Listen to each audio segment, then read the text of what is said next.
You got handhelds. I've got the Game Boy Vita, through the PSP. 3DS. Oh, I don't have the Vita or PSP. Oh, I'm such an idiot. Hang on. I can't believe I forgot the frickin' PSP. Because you have like PSP. Idiot. King of the dweebs. That's me. King of the Dwibbles.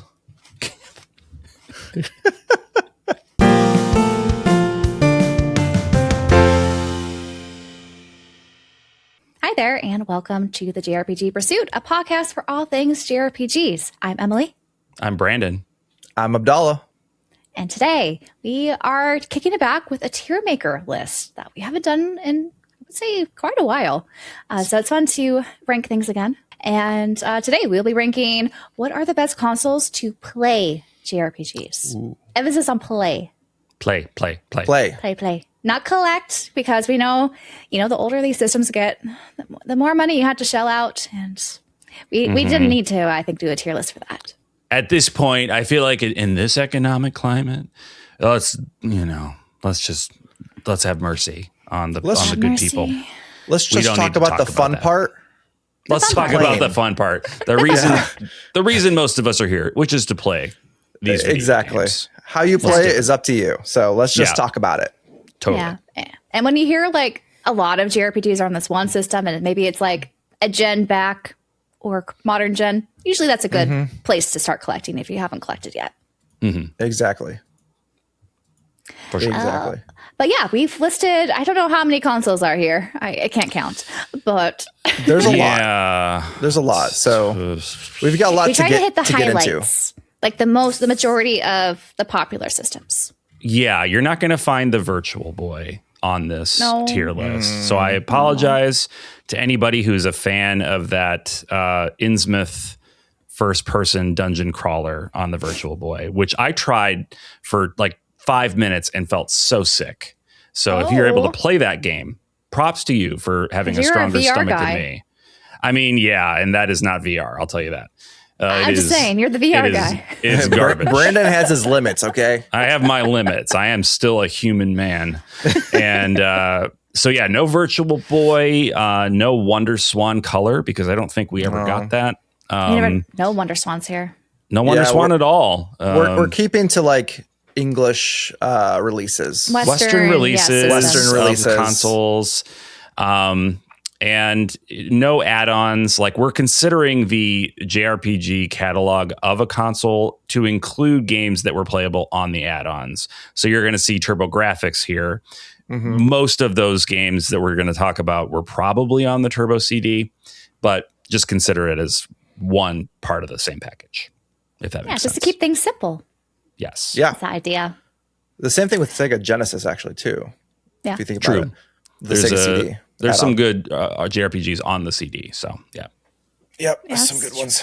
True, and if you think about the Switch and Switch 2, I guess you could say that at least for backwards compatibility for a lot of these, but we will disregard that for the most part. Exactly.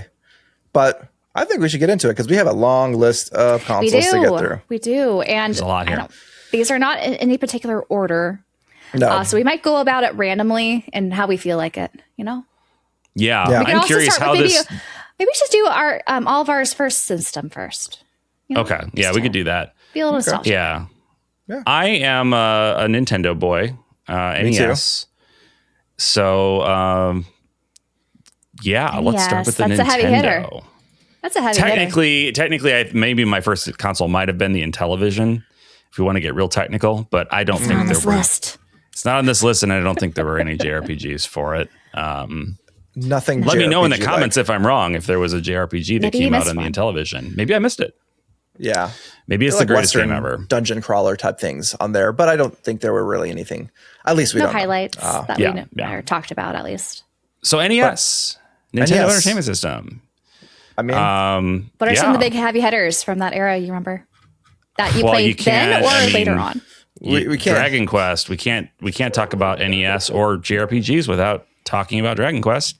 Yeah.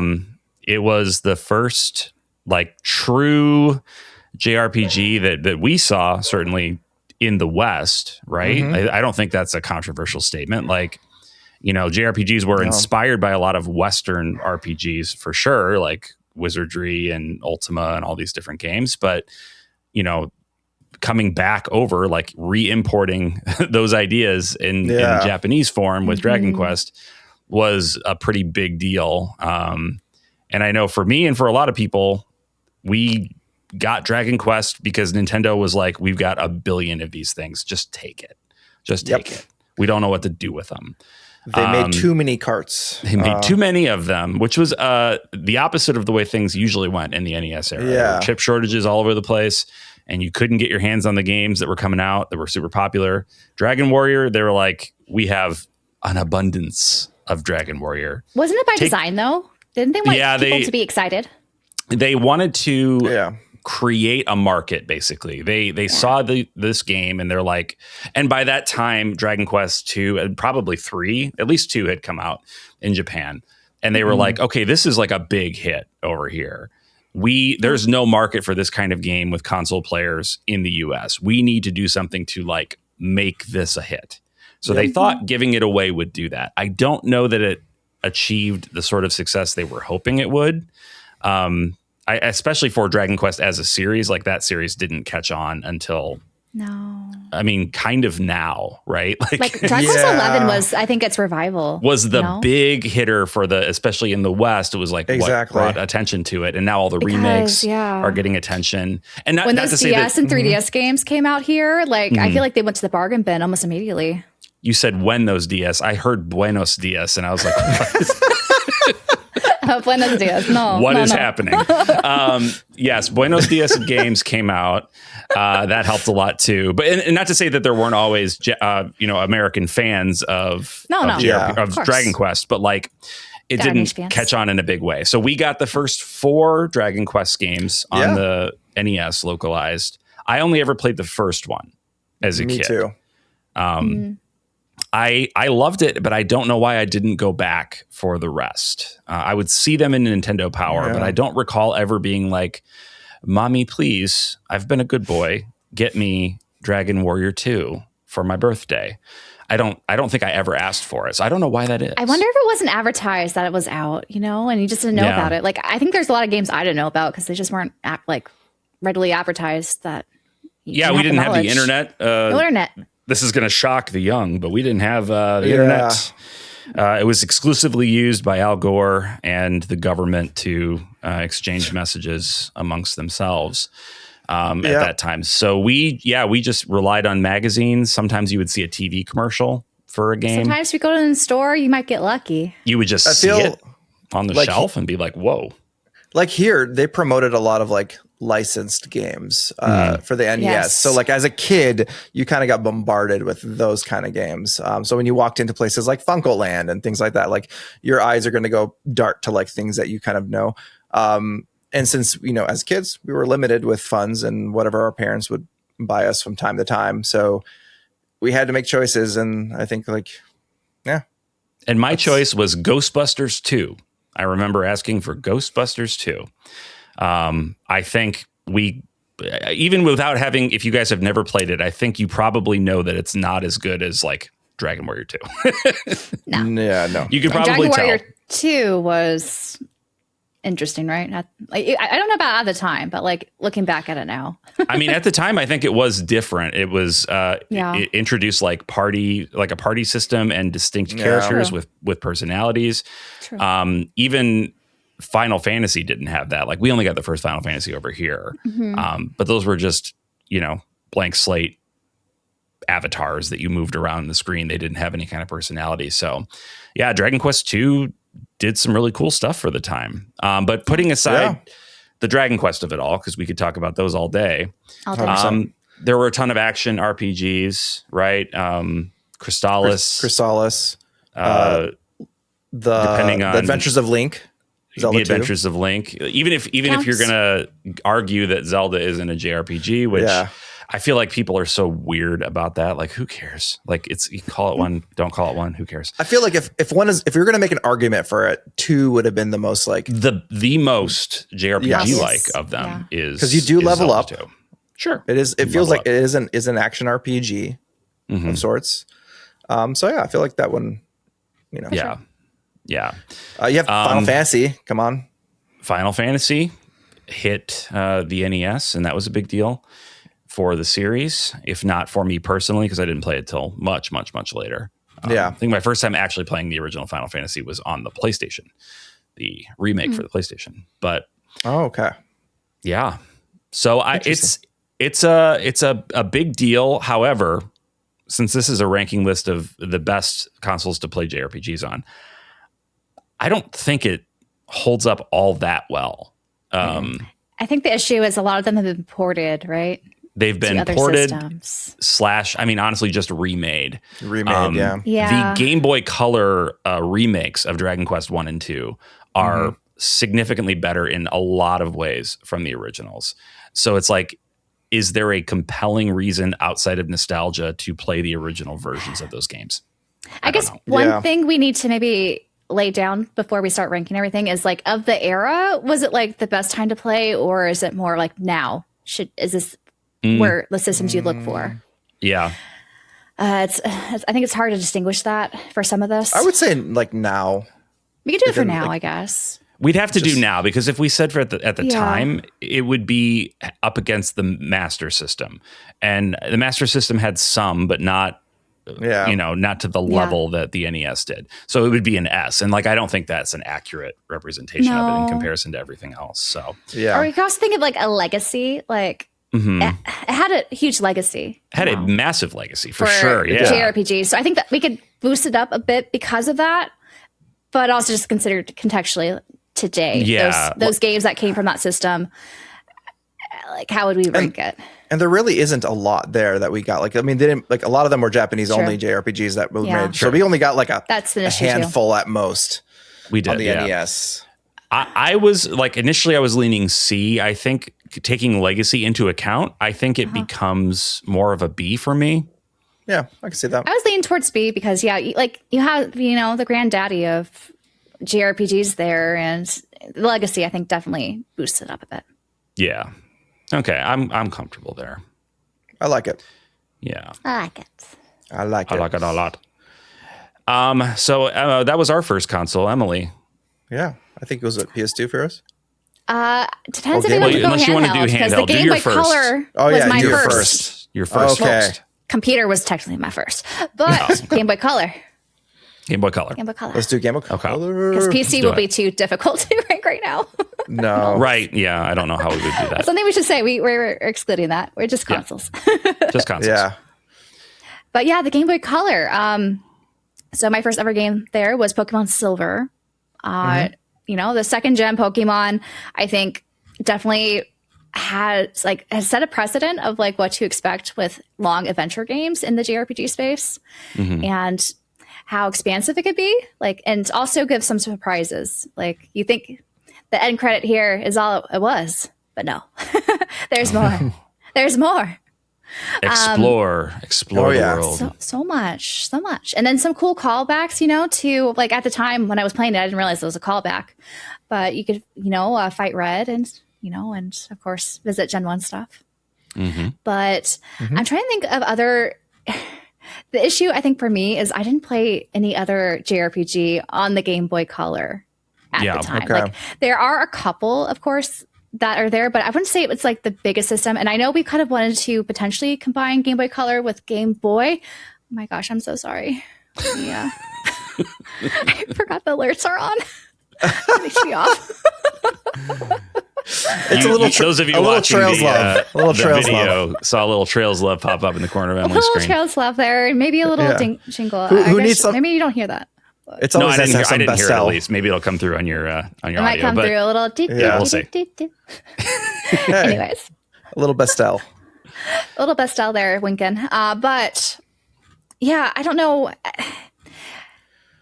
I mean, there's not that many JRPGs on the Game Boy Color, right? Yeah, like, I'll be honest with you. I mostly just played Zelda games and those type of games and platformers. You can't discount Pokemon as being a significant thing, but like most of the Pokemon games you could also play on the Game Boy, right? Like the ones that you could play on Game Boy Color could also be played on the Game Boy. They maybe had some additional, color that was made available for the Game Boy Crystal, Color I don't version. think you could play on the Game Boy.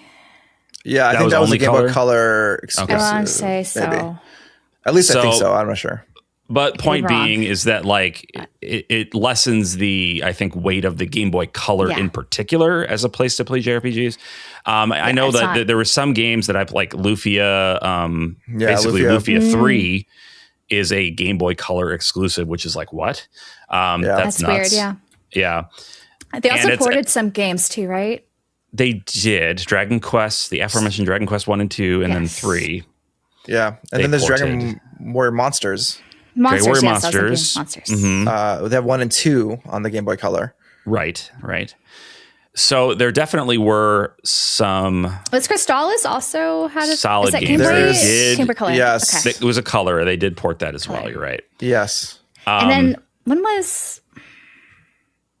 I'm thinking some other like Breath of Fire, or is that? It might be confusing with Game Boy GBA. Advance. That might be GBA. Game Boy Advance had the Breath of Fire ports. So I think that probably covers most of it, right? What we talked about. I mean, so probably let us know if we're missing like some significant ones. I would honestly put it at a C, just because of Pokemon. Because of Pokemon and like Lufia, some of the games that are there are solid. Yeah. That's true. It's not like there's a complete. They're not desert. bad games. And you have access to the full Game Boy library, which, again, we're not really taking into account. But you as a person who would potentially want to play these games, that's something to keep in mind. I would say, are we comfortable with C for this? C- is fine. C-? Yeah. Okay. I love the Game Boy Color. But yeah, the JRPG scene wasn't as big there. Yeah. Yep. Well, those are our first consoles out of the way. My life, I just went sequentially. So that would be kind of a boring way to do it. I'm much more in favor of chaos and insanity. So why don't we just pick a random console to go next? I choose you, Nintendo 64. Oh, yeah. Okay. That'll be fun to talk about. The Nintendo Ultra 64 for us oldsters that knew the original branding before they dropped the Ultra, because they realized it really wasn't very Ultra. Especially not for JRPGs. It was just okay. Yeah. Is it Nintendo, even just okay? No. I mean, Nintendo went through a series of deep coping after they lost Squaresoft to PlayStation. I remember the president of Nintendo came out and said, well, RPGs are really just for depressed kids to play. They're not like for serious They're not gamers. for real gamers. Yeah. There's a lot of drama between them. Yeah, we don't need them. Yeah. They did, it turns out. They really did.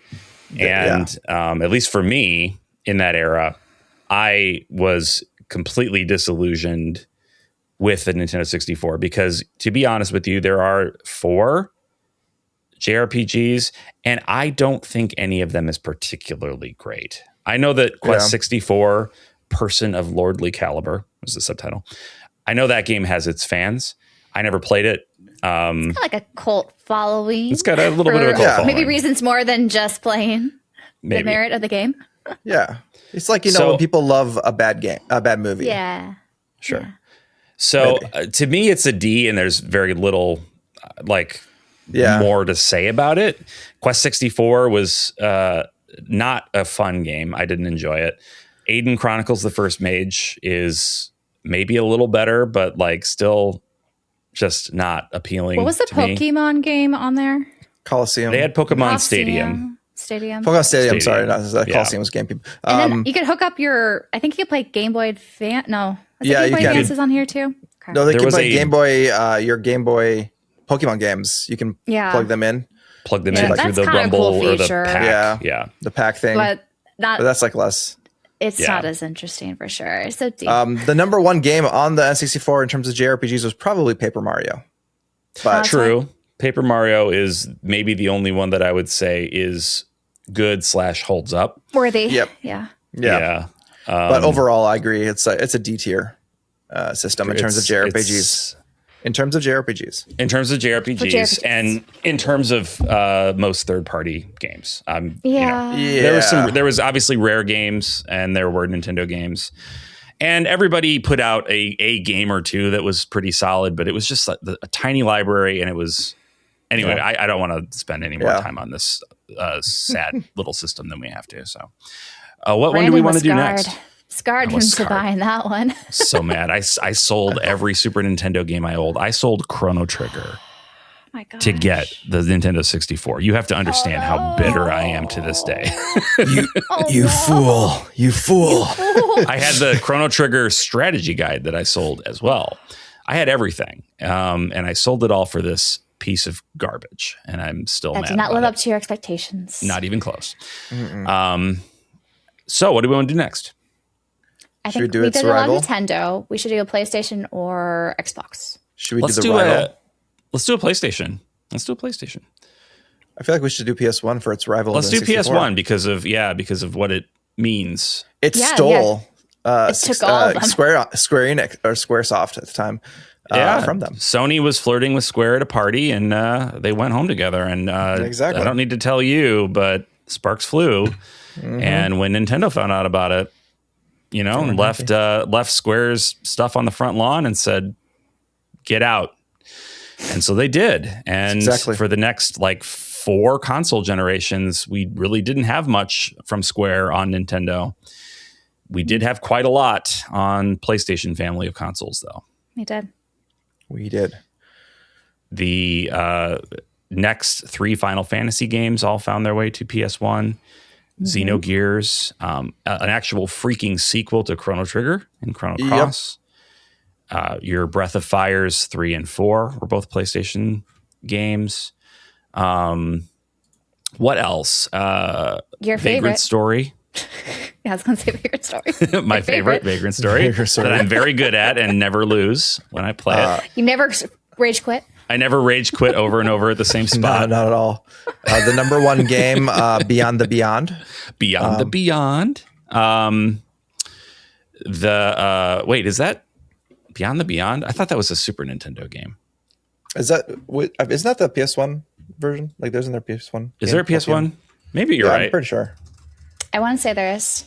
Yeah, it's like okay. it's got you're that right. guy. You're right. I was picturing something else, but Beyond the, you're right. And that was by Camelot, actually. Beyond the Beyond. It was, yeah. So Golden Sun fans, exactly. A game that's I think very, near and dear to a lot of people who love the PS1 is Legend of Dragoon.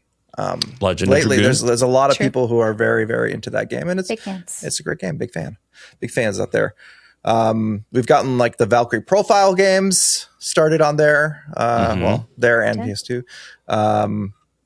We also got ports as well of games. Yeah, we got little remasters of Final Fantasy 1 and 2. We have as well as 4, 5, and 6. Anthology, yep.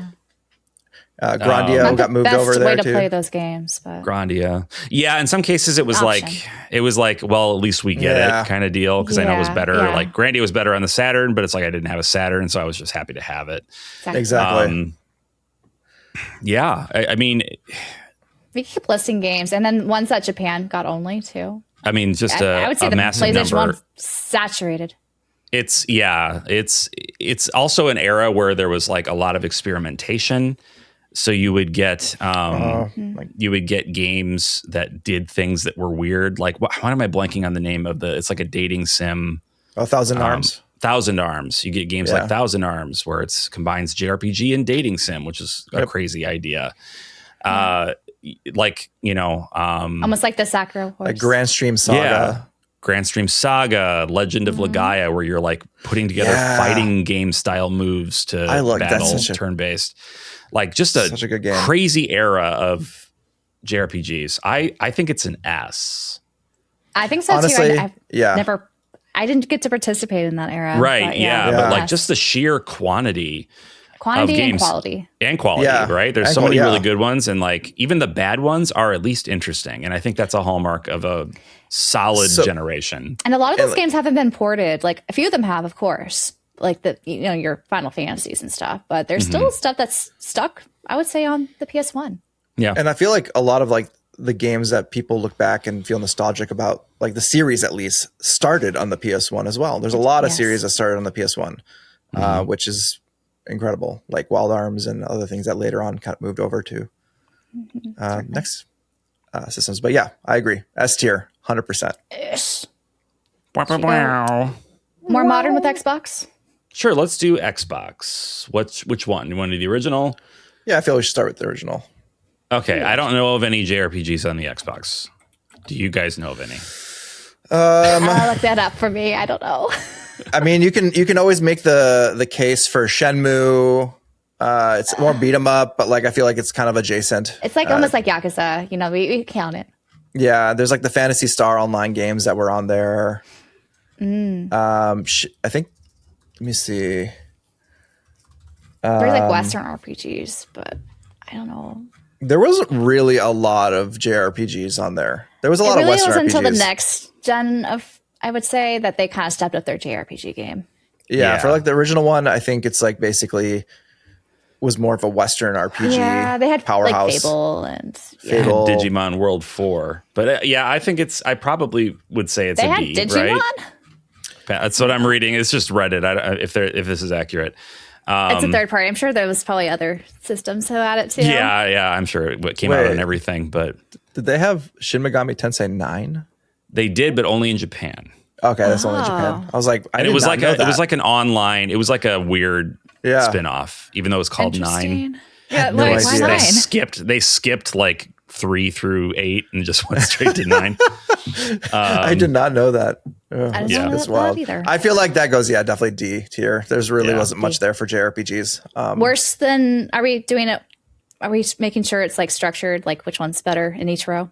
Yeah, we can do that at the end as well. N64, since at least those people know. I agree. Yeah, it's down. Yeah, it's down here for sure. Yeah.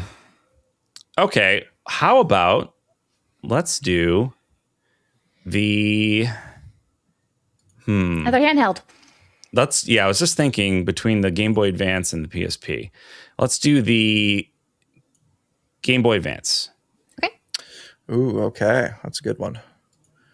So the Pokemon in the room is that there were a lot of good Pokemon games. There were good Pokemon games there. Yep. There's a lot of good Green, technical Fire games. Red, and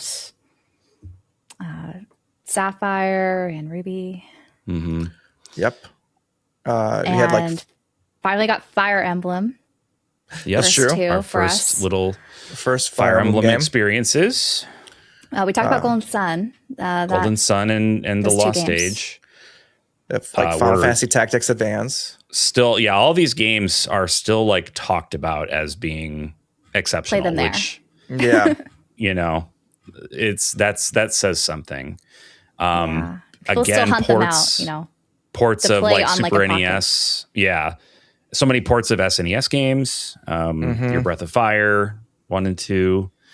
Final Fantasy, again, they just keep putting the Final Fantasy games on every system. Every Tales of Phantasy. Which I guess that kind of gives lie to what I said about Square not putting anything on Nintendo for 4 generations. They did still maintain some kind of contact with the handhelds.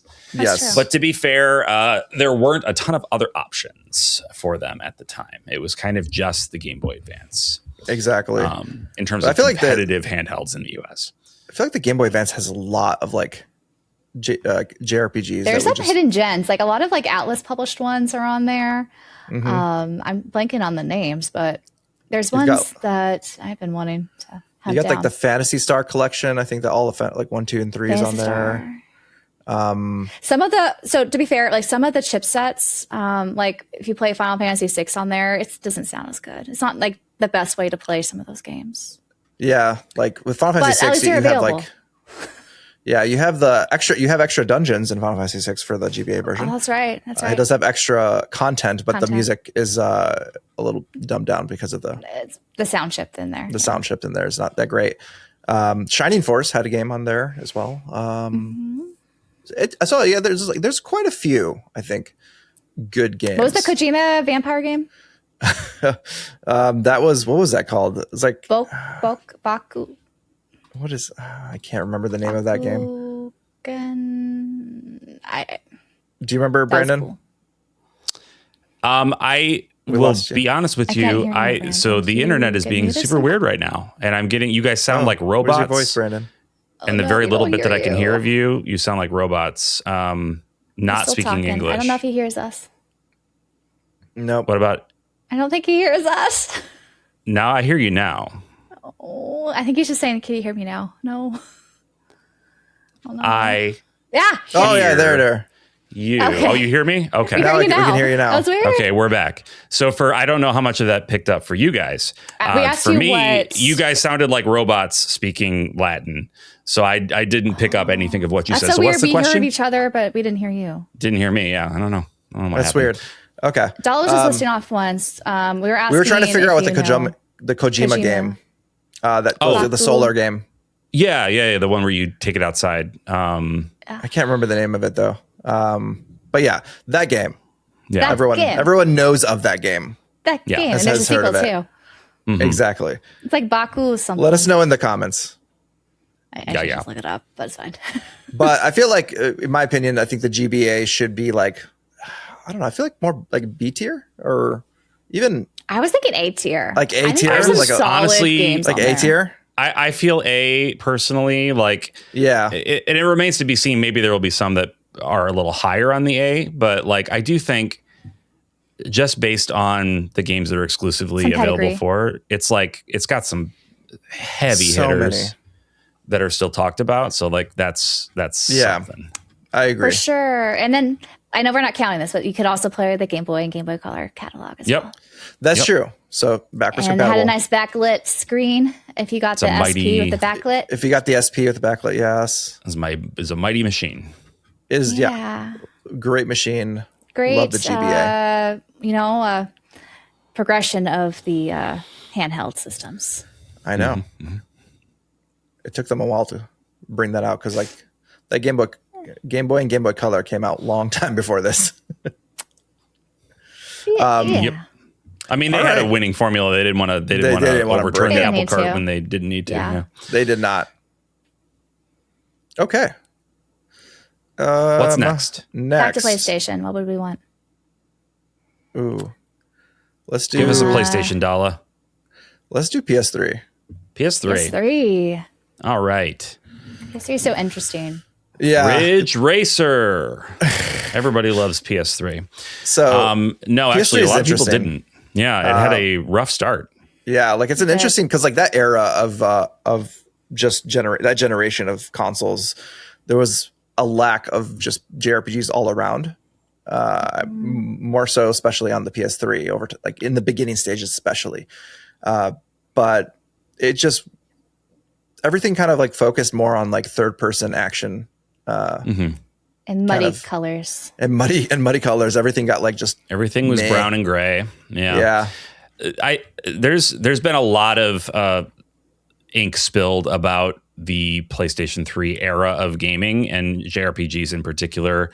Like one of the biggest issues that people have pointed out is that PlayStation 3 was the first truly HD console, and Japan wasn't quite ready. They weren't ready on the development end for that change. And so they were slower to adapt to the new way of things. And so Western developers brought a lot of their games and their sensibility to the platform. And that's why in the early days, especially the first half of the PS3's life, it was so heavy on those kinds of Western influenced games. They did eventually catch up, and we started to see some legit good JRPGs. The Tales of series was pretty well represented in the PS3 era. Xillia 1 and 2, Grace's F, the Symphonia and sequel remaster. Technically, we got Persona 5 as well. Technically, Persona 5 came out on PS3. A lot of people forget, but it did. We got Final Fantasy 13 trilogy. Yep. The Cold Steel arc started there. The Cold Steel games started on PS3. Trails Rep right there. I feel like there was a lot of more experimentation during that era, though. Like some of them like fell flat, though. But a lot of them, at least there was experimenting. Like games kind of like, I don't know. You had Resonance of Fate. You had Eternal with guns. Exactly. There was a lot of like, I think there's some Atelier games, right? A lot of the Arlen trilogy came out. and then the Dusk trilogy were all on the PS3. It was. Nier started there, like Nier. So eventually we did. It did redeem itself. Like, we can't get back that lost time, the first half of the console's life, that we just didn't really get anything. But by the end, it did kind of pull out an upset victory. Another thing to mention is they also had, in their PSN catalog, a lot of digital library of JRPGs available from like Very true. PS1 and above. You could do a ton of PS1, especially JRPGs. Most of the classics you could get on there for like $10 or less. Like it was cheap. It was a nice way to be able to play those. Yeah, and you could play them across the PS3 and the PSP/Vita eventually. Like, it was very convenient. You could tell different people were running Sony at the time than are now. It was a different world for Sony back then. It really was. One of the few places that you can actually still play Xenogears without. True. Until they shut it down. Yeah, until they shut it down. Well, they keep threatening it. They keep threatening to. They haven't done it yet. It'll happen eventually, but when? I don't know. It is a messy store to get on, though, to use. It's almost impossible to navigate. Yeah, I know. It's not fun. It's terrible now. But yeah, I feel like the PS3, I think by the time that era ended, I think it became a high B. Beefy. Yeah, like a high B. High low B A. feels good to me if you take everything into consideration. Yeah. Yeah, for sure. Like, most of those games you could play elsewhere nowadays, but for what it provided, it's pretty good still. Yeah. All right. Deal. Emily, what do you think we should do next? Let's do PSP. PSP. Some more handhelds in. PlayStation Portable. So this was, I don't know if those of you who were around back when the PSP came out and were, old enough to pay attention to the situation, this was like kind of a big deal, right? Like this was a handheld console that basically was as powerful, at least in appearance, as the PlayStation 2, which, is kind of mind-boggling to think about. We were talking about, previously it was like 8-bit looking, maybe 16-bit looking games on a handheld, and that's kind of the best you could expect. And this predates smartphones, so you had to consider that too. Yeah, that's true. Yep. So it was crazy. You play movies on it? It's crazy. Yeah, you had UMD movies. Yeah. So they, of course, being Sony being Sony, they used a proprietary format. It was like an encased disc called a UMD, Universal Media Disc. They had the grandiosest of grandiose ideas about themselves. That name convention. Universal Media Disc. Yeah. Not universal. That you could use on one device only. Is how they stored the game. So it brought loading times to handheld console for the first time, notable loading times at least. And that wasn't as great, but in my experience with the console, the loading was never like the worst. It was a little bit. I think we were used to loading screens on the PS2. It's not. By that point, we were. Yeah. If it had come out right after we left the Super Nintendo era, I think people would have lost their minds. But it's like, whatever. Yeah, we're used to it. Exactly. Between the PS1 and the PS2, we kind of got accustomed to it. But there was a lot on there too. Yeah. We had a at the time exclusive solid library. And most of the games were exclusive, which I guess is kind of a staple of the handhelds at the time. Yes. Other than ports and like remaster type deals, a game was made for that device.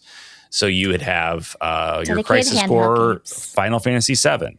You would have the Legend of Heroes games, just to throw out pre-Trails reference. The 3 Legend of Heroes. Originally were on PC, but they brought them to PSP. Yeah. Yep. I've been falling down a rabbit hole lately of watching videos about old Falcom games. Yeah. And I've never been happier. It's I'm ready. I'm ready. Dragon Slayer, whatever that is. Yep. The first Legend of Heroes game, Dragon Slayer. I'm curious what that's going to be. Yeah. You had like Persona 3 Portable, which was a really cool, like master. There's like a retooling. They obviously added a different option for the main character. Exactly. But it's like a visual novel experience. There's more like a visual novel than the original Persona 3 was. They got rid of like all running around except for in Tartarus, the dungeon. So in some ways it felt like a downgrade, but for being on a handheld and an experience of that size with more options technically than the original game had, that's pretty cool. Yeah. So I think tactics games also thrived on the PSP, like Jeanne d'Arc and a few others. There's some, You had like the War of the Lions version of Final Fantasy Tactics, which is like a beloved version of that game. There's some Disgaea games, I think, on there too, right? Is it 2? I want to say got a version on there. Yeah, and we got Ease on there too, right? Yes, there's Ease. 7 maybe. Book 1 and 2, 7, and I think there's another one. 3.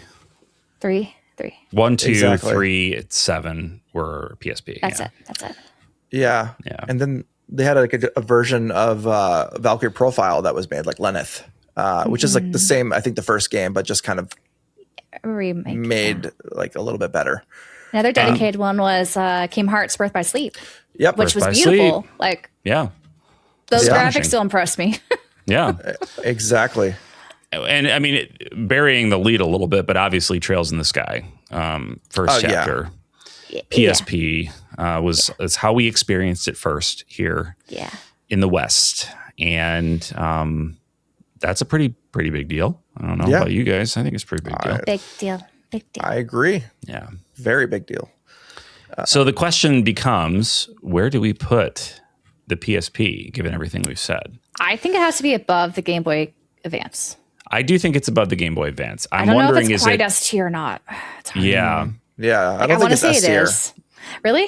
Like, there's some major titles. I don't know. Yeah, I mean, so here's my objection, and this is going to differ for other people. I never enjoyed playing games on the PSP. No. And if the tier list is like best place to play games, best console to play these games, I didn't personally enjoy the feel of the PSP.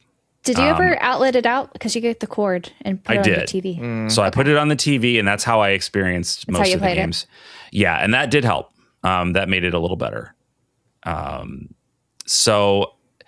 But in terms of the handhelds, and when did you get the PSP? Did you get it around launch or after the fact? It was pretty shortly after launch. Yeah, I got it pretty quick. I was just curious if you had like a smartphone or something by then. No, actually, no. I take that back. I had the 2000 version, so I got it when the second iteration came out. That's okay, so a little bit after. But it was right after that second iteration came out. Yeah. I never loved the nub.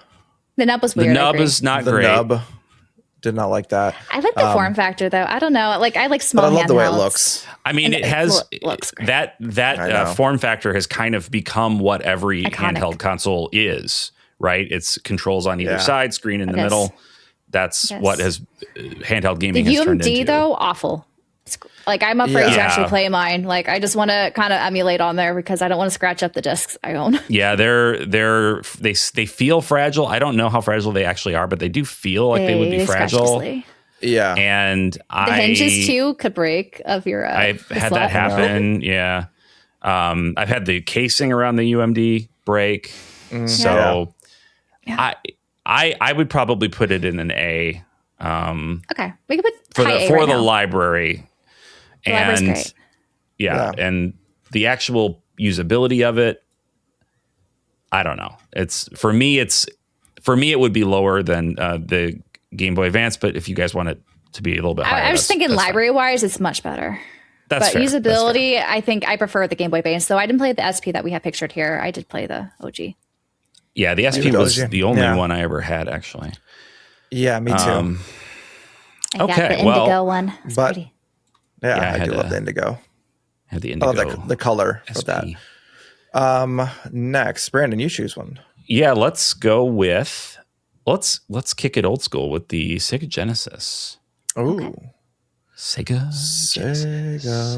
So Sega Genesis, that was the kid in school that you like felt bad for as a JRPG fan. You were like, oh, poor guy. Can't play Final Fantasy. You had to become a Sonic Can't fan. play Breath of Fire. You just got to play Sonic. But like at the same time, you're secretly jealous of them for being able to play Shining Force. It's true. And Phantasy Star. So it wasn't all bad as a Sega Genesis kid. I'm projecting a little bit because I owned both. I was one of those kids. I had both of them. So I did not have to fight in the console war. I dodged the draft there. And I just got both. Turns out you can just do that. And I loved the JRPGs on the Genesis. Like I said, there weren't that many. Shining Force 1 and 2, Phantasy Star 2, 3, and 4. I only ever played 2 and 4 at the time, but yes, they are significant entries in the genre. There were also other like kind of in the Shining series. So like Shining in the Darkness is like a dungeon crawler RPG. So it's not strategy, but it's definitely still in the family. Like Sword of Vermilion as well. Sword of Vermilion. Yeah, I never played that as a kid, but I have it now. I just haven't played it. Never played it. But like outside of Phantasy Star and Shining Force and whatnot, a lot of it was actually just like action RPGs. Yes. Yeah. So you had things like, Beyond Oasis and Landstalker. Yeah, exactly. Like Light Crusade and things like that. There's like a bunch of just more action oriented games for the Genesis. Doesn't mean it's not bad. They're all fun. But it's not what you think of for old school JRPGs, right? You usually think turn based. But yes, action's fun too. Yeah.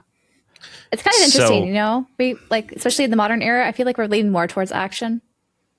Oh, yeah. So it's really interesting, the trends that you see. Mm-hmm. Exactly. Yeah. I think for the Sega Genesis, I would probably put that in I feel like B, like low B, just because I think it has a better amount of games or better types of games than the NES, maybe. Because like I feel like Phantasy Star is one of the best series that not many people have played all the way through. I hear you. Let me posit this though. Sure. Yeah. I think that those games were better, but I think if legacy is one of the things we're also considering, then the NES had games with a much, much stronger legacy. Like we don't really have new Phantasy Star games. We don't really have new Shining Force games. As much as I would love both of those things to happen. Yeah. They gave us Phantasy Star Online 2, and then they've just like stopped messing with it. So I would be okay with a B. I would probably stick it below the NES personally. Yeah, like I would even honestly be okay. I was saying C plus. I was gonna say I would honestly be okay with a C above the Game Boy Color. That would not offend me. I think it's pretty accurate to its reputation. So are we cool with that? I'm okay with that. I never played any of the Sega consoles, so I have this bias too. But and I don't like, and I don't feel strongly enough about the games that are there to go to bat for it any harder. Like I said, I would be okay with a low B, but I'm also perfectly fine. We would love these franchises to be revived, and more playable. Like it's nice that we have the Sega Genesis collections available now, like on modern hardware. But they release the same ROMs every 3 years. They just put out a collection of the same ROMs. It just seems kind of recycling. Yeah.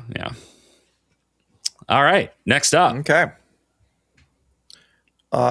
Let's go back to Sony, I think, maybe, if you want. Maybe do a home console? Let's do it. PS2? PS2. Because I feel like we need another we need a big one. Yeah, I mean, this is it doesn't get much bigger. It's hard to imagine. Yeah. Holy cow. So many games. I know. So many games. The PS2 is like Final Fantasy X, like kind of shaking up the whole franchise, the whole genre in some big ways. Final Fantasy 12. We don't talk about 11 because 11 is dead to me. It's online only. Persona 4, They my favorite. But They yes. did, yeah. My favorite Persona game, 4. Persona 4. Persona 3 as well, the original and the FES versions. The FES version of Persona 3. Dark Cloud 1 and 2. Dark Cloud 1 and 2. Get some action rep up in there. Xeno freaking Saga. Xeno freaking Saga is right. That was so that trilogy. Highly anticipated by me. Yes. I'm so mad I didn't know about it. Yeah. Sad. It's not mad, just sad. Just sad, yeah. Just sad. Kingdom Hearts 1 and 2. Kingdom Hearts. And then they did some other kind of stuff in the middle. They brought back the GBA version. Oh, we didn't talk about that from GBA. Chain of Memories. The Chain of Memories, yeah. Oh, right. Yeah. You have Suikoden 3, 4, and 5. And Tactics, don't forget. And Tactics. Yeah, that's true. Yeah.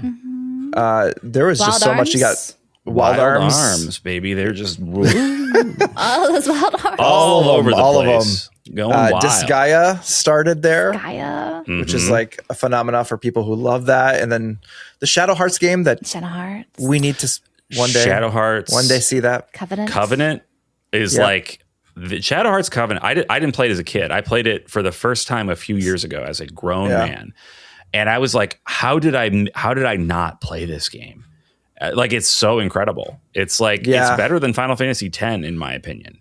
And that maybe that's blasphemy, but like, I think it's just amazing. That game is so good. It's so cool. And I love it. The Mana game that Abdallah recommended to me, but then said it was trash after I bought it. You should get this. It's garbage. Yeah, this is the great game. No, he said it's great. I bought it. He says great. And then he brought it up in the video. That's awful. I'm like, what? Yeah, no, it's That's an expert troll, Dalla. Expert troll. I got you. Perfect. Also, like the first time Dragon Quest almost got really popular here with Dragon Quest 8. That was, I think, first. It was a banger of a game for sure. Yeah, game. It was very popular at the time. I remember a lot of people were talking about it, and I played it. Was also the first time it was called Dragon Quest over here. That's true. Yeah, it was the first time it was switched over to Dragon Quest. I feel like we could go on and on. We could go on with like PS2. PS2 was like a banger system with a lot of like even just like games that were made and just like yada stories that just never went anywhere, but are amazing and cult classics. So honestly, I would say it's an S tier. I would put it below the PlayStation though. And the reason I would do that is more of a vibes thing. The PlayStation 2, despite being amazing and having just a huge glut of astonishingly good JRPGs, it is also the graveyard where so many JRPG series died and never came back. Breath of Fire died there. Wild Arms died there. Like it's a strange phenomenon, and I think it has a lot to do with the shift to HD, which we talked about with the PS3. Like so many developers just never caught up in time to save these franchises. So I feel a little bit of sadness when I think about the PS2. Despite it being amazing and having so many good things, I feel a little bit of melancholy. I don't know if I agree. Because really? I think there's also for PS1 they went to die, like whereas Legend of Dragoon or Vagrant Story or some of the other ones that happened. Well, I don't consider those because those were one-offs to begin with. I'm thinking of like series that started elsewhere, carried on to the PS2, and then died there. So, your Breath of Fire started on the Super Nintendo. Fair though? Maybe it's just the timing was just, it happened to be in the PS2 era. I don't think I'm not saying it's the fault of the PS2. I fully acknowledge it's the fault of switching to HD and all that stuff that we talked about. I'm just saying I feel melancholy when I think about the PS2 because of how many series died. I think for me, it's more of the PS3's issue because they just couldn't think of a way to bring it to the PS3. That's why it died on the PS2. Well, it became too expensive. I think that's part of it rather than just dying on the PS2. That's how I usually look at it. That's fair. That's just two different perspectives looking at it. Yeah, I'm not saying you're wrong. I'm just sharing. I do think it's an S tier. Well, I think it should be above PlayStation 1. Well, I would say it should be above. I'm very nostalgic. That's my first home console. I love the games on there. I can give you that. Yeah. Okay. What were you going to say? Dalla could also weigh in. No, I mean, I would say just because the one thing is like if you're looking at like just playability, like you're looking at tiering this list of like of being able to like how many great games you can play. Sure, the series died on that series on that console because unfortunate all these like extenuous situations that led to that moment, plus like experimentations like Dragon Quarters, Breath of Fire 5, which was they did things that they weren't that prepared. Was kind of an own goal on their part. For sure. That was the world was not ready for a JRPG roguelite. I think the world, that's funny because I think that the world would be ready for it now. Yeah. And it's so sad that came out back then. I know. Like in this day and age, part of the detriment of experimenting so much on the PS2, we did get some people who were casualties in that. Yeah, exactly. But I think overall, like there are way more incredible experiences as well on the PS2. But also, like I think there was a lot that were just birthed on the PS2. I don't know. But PS1 has like some of the most intensely like loved games, so it's really hard to say. It does. Yeah. So I don't know, Emily. I'll give it to Emily. It's difficult. I'll let Emily have her like I said, it's okay. It's not. It's such a like hair width of a. It's like a hair width of a margin for me. I think S tier is great anyway. Like they're obviously both amazing. It's like because it's so close for me. Like if you have that strong emotional attachment, being your first like home console, I am more than happy to give it. Like. I feel like people are still they think about the PS2 very like they go out and play it more, I think, than on the original PS1. Maybe that's just people I see, but it just seems like the PS2, also being like one of the best selling consoles ever. It's just, it has that grip on a lot of people. Right. No, I'm just saying that like all other things being equal, the fact that you have that nostalgic weight that you have for it, like that's enough for me to be like, let's boost it up there. Yeah. It's top. We could always rearrange too. If we and if we have thoughts as we go, we can make some. And it depends on the day for me, honestly, with PlayStation 1 and 2. Like one day I could be like PS1's the greatest thing ever made, and then next day I'd be like, nah, actually, no, PS2. So yeah, well, we all know the Wii U is actually the best console anyway. Let's talk about the Wii U. Let's talk about the Wii U.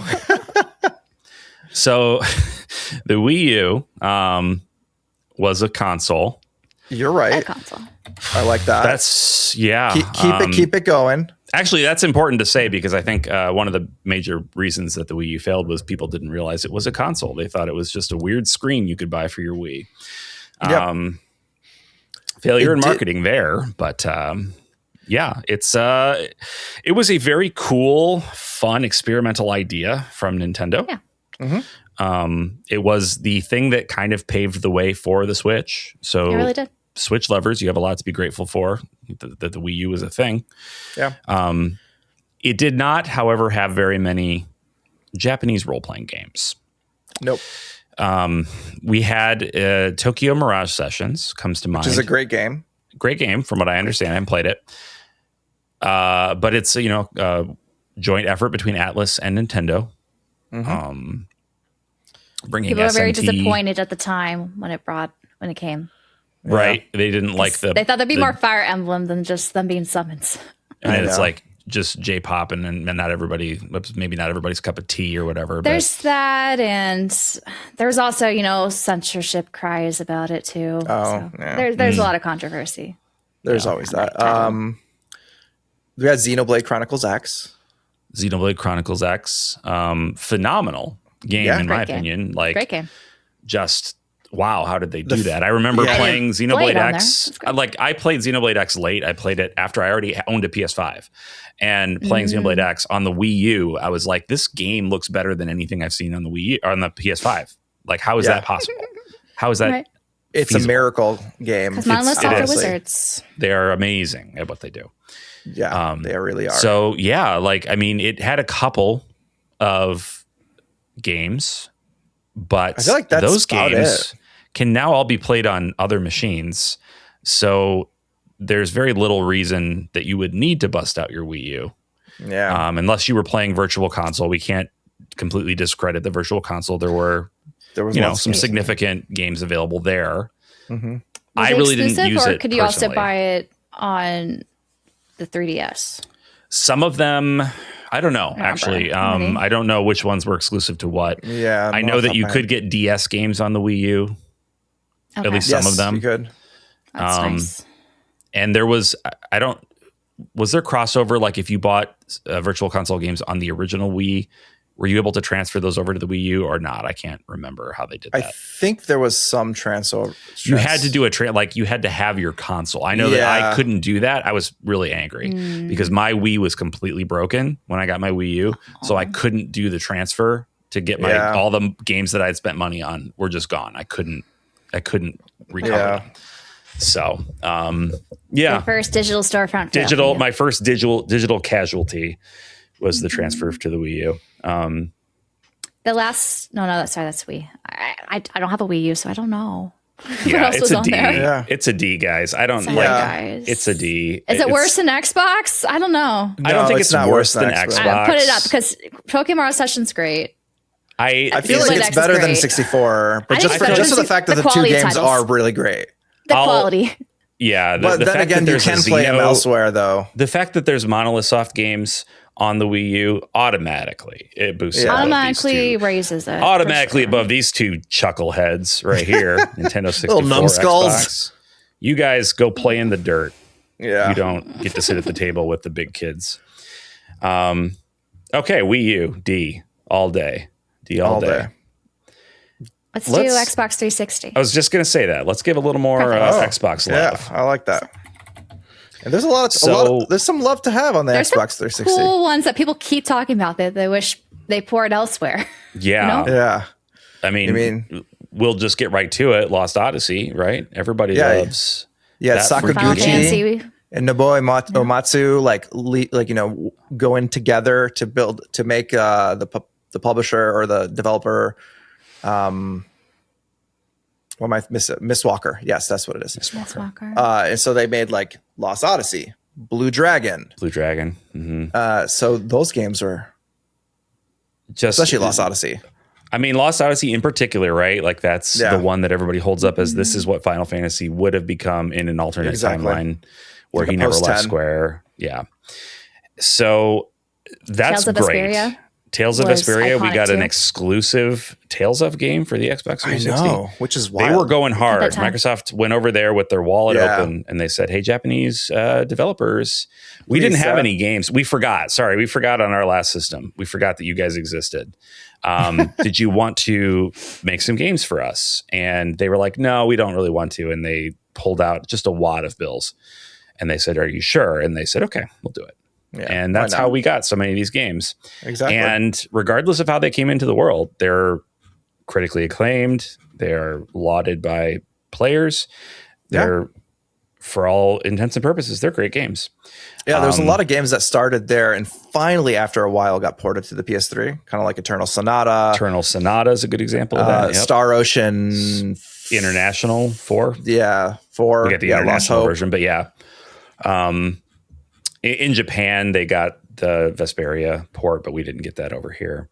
Yeah. It's also where I played Final Fantasy 13 for the first time. Final Fantasy 13 was there. Made its Xbox debut on the 360. So I don't think it's a bad JRPG machine. No. Honestly, no. There's some incredible games on there that I think... There's another exclusive that people, I feel like, sometimes forget. I forget what it's called. Infinite Undiscovery. That is it. Yeah. Yes. There was Last Remnant was not exclusive, but I think it started on Xbox, right? Or was it? I'm pretty sure I have all of the Xbox 360 JRPGs. I made a point to just grab them because they were all like a complete collection. Yeah, they are all like so cheap. They're cheap and they're great. Yeah. I would put it at a B. I would put it above the NES and maybe just below the PS3. What do you guys think about that? Yeah. I think that's fair. Yeah, because I think it started very hot. It holds up today as where you would go to play those games, especially the Miss Walker games. Mm-hmm. Yeah. I feel like the 360 did really well where PS3 was failing in the beginning, and then PS3 kind of lapped, it basically overtook it after the midway point. Yeah, the Xbox 360 tagged out and PS3 tagged in, and they carried on from there. That's what happened for sure. Which was actually fine for me because that the period where PS3 was not doing so hot was kind of the era when I wasn't really playing games. May or may not have been related to the fact that PS3 was not so hot, but also I was in college and it was, Yeah. Also, it was like a $600 system, and it was I did buy it. I still bought the $600 thing, but it just sat there. It just sat there. I didn't really use it. No, I was too broke as a college student to buy it. I mean, I was broke because I bought the PS3. Yeah. Yeah. But yeah, I think that's a good spot. I think so. Let's see. Next? I feel like we should go back to Game Boy. Just give us let's do a Game Boy. We're already over an hour, y'all. we gotta. Yeah, we've just crossed the hour mark. Going. Should we do DS then? Oh, we could do DS. That's also, I think, another heavy hitter for JRPGs. It's massive. Yeah, it's so huge. I'm just looking at my shelf. Like just the games that I have here in front of me: Chrono Trigger, Final Fantasy IV remake, Final Fantasy III remake, the Golden Sun game that nobody likes, Nostalgia, the best lunar game of all time, Dragon Song. The best.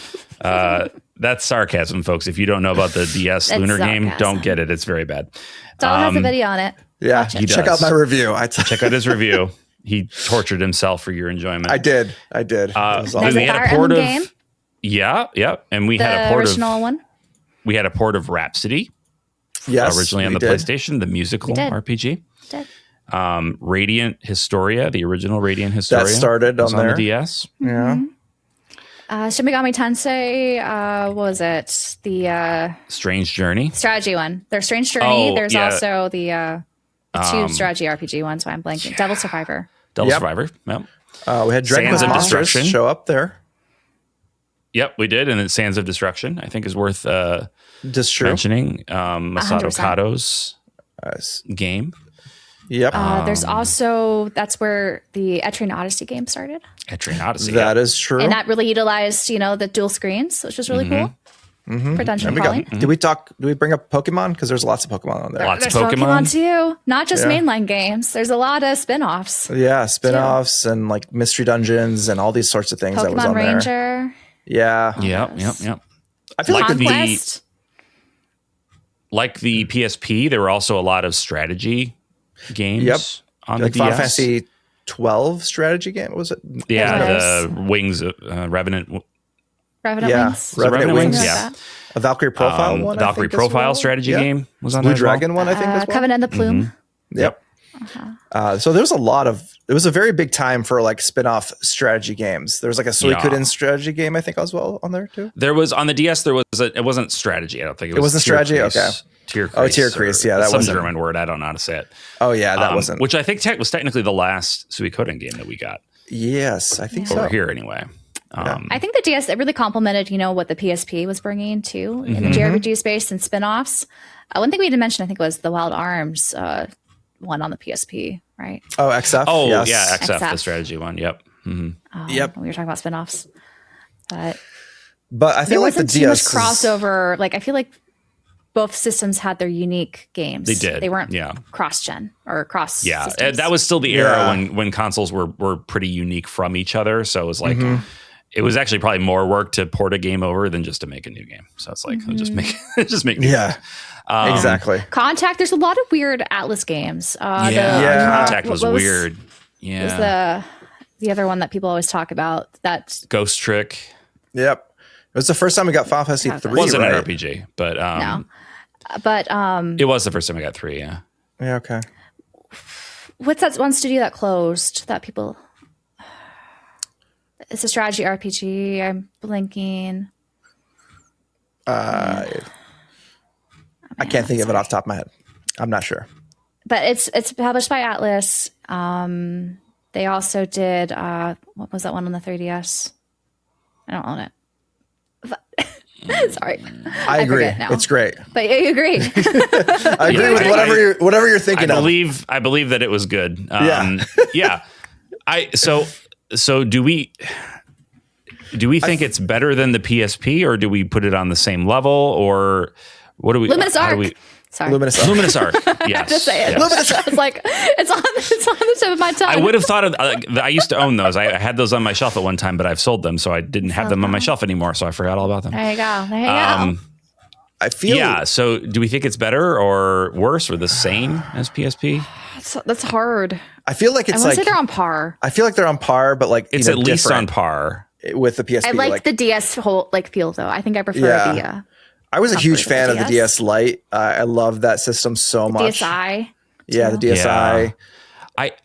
I think that if even if you were to consider the libraries basically equal in terms of quality and quantity, I think that there was more cool experimentation on the DS, so I would give it the edge. Yeah, the dual screens and the stylus really was unique. More interesting thing. And the microphone. Magical Star Sign too. You could use, and there's like a Blue Dragon game too that I think you use the stylus basically to like draw stuff, and I think that's what gives like the DS an edge over the PSP in that perspective. It was like creative as well as having a really good content on there. Yeah, just like the quantity of it. Okay, that feels good. I feel good about that. Let's do the Game Boy since we kind of accidentally stumbled over ourselves, and it should be pretty easy to talk about. Obviously, your Pokemon's. The original first 2 gens of Pokemon were original Game Boy, right? Yep. Final Fantasy Legend as well. Mostly just the first gen, but you could play the second gen on that. Second gen had enhanced for the color. It's one of those, they had black carts. The black carts, basically. Yeah. Final Fantasy Legend as well for Legend 1, 2, 3, the Saga games. Yep. Saga games. What else was a GB game? Trying to think. Final Fantasy Dragon Adventure. Quest game at all in there? I want to say that on the non-color. I mean, technically, you could play Dragon Quest Monsters 1 on the Game Boy. Okay, I don't know about 2, but I think that was the only. Well, no, you could play Dragon Warrior 1 and 2. That was a black cart Game Boy Color game, so you could play that on the original Game Boy. So honestly, like there's a lot of overlap with the color, like we talked about. Some of the games were like interrelated. You could play them on the color if you wanted the color palettes version of those. But for the most part, I think it's like there weren't that many like just GB. There weren't. Like, but RPGs. were there more? There were more Game Boy RPGs than there were specifically Game Boy Color. Yeah. RPGs, right? There weren't that many just straight Game Boy Color games. Like they couldn't be you could play, and this is where it gets complicated. Like, you technically can play these games on either both consoles. Yeah. But I personally, I don't know. I feel like I would put the Game Boy between the Sega Genesis and the Color. I agree. That's fine. Well, because we got Pokemon starting on that. Like, right. Yeah, which is like one of the biggest phenomena. Huge, for sure. Like, yeah. It is huge. So yeah, I agree. I just think a lot of them, you don't really play those games anymore that were on there originally, but I could be wrong. Yeah. Does anybody have? Oh, go ahead. I was going to ask if anybody had anything nice to say about the Xbox One. No. I can't think of anything nice to say. I was thinking about it. I don't think they're they got some ports. Like there were games that came out on both the PS4 and the Xbox One. It's not the best way to play them. It was. I don't know that I would say that's the best way to play them. All other things considered, it's not a JRPG system. And I would honestly say the series. The nice thing about the series is you can play your 360 games on it. Yeah. And they do you can play Final Fantasy 13 in 4K on your Series X. You can actually play the entire Final Fantasy series, right? On there. Yeah. So that's true. It is not a bad, JRPG system. Just for the sake of if you had it, you have options too. Yeah, you have options to play. You could play most of the third-party games on there, and they have a relationship with Atlas now. So you get the Sega games. That is true. Sega Atlas. You do get that relationship. It's just they're not exclusive ways, but you could play it. It's for me, it's hard to. I think C feels fine. I don't know how you guys feel, but for me, I have a hard time imagining somebody who is a JRPG fan and who that's their primary genre of interest, looking at all the consoles and deciding Xbox that's the one I want to play on.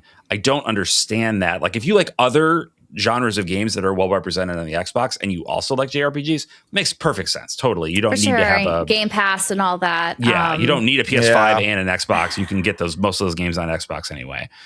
But as a JRPG haven, it's not the best. It's not thriving. Yeah. It's not thriving. They don't always get the third-party games. Like there's no Trails games on There's there. more likely you're more likely to run into games not ported onto the Xbox that you technically find on a PlayStation or Switch. You also find series skipping.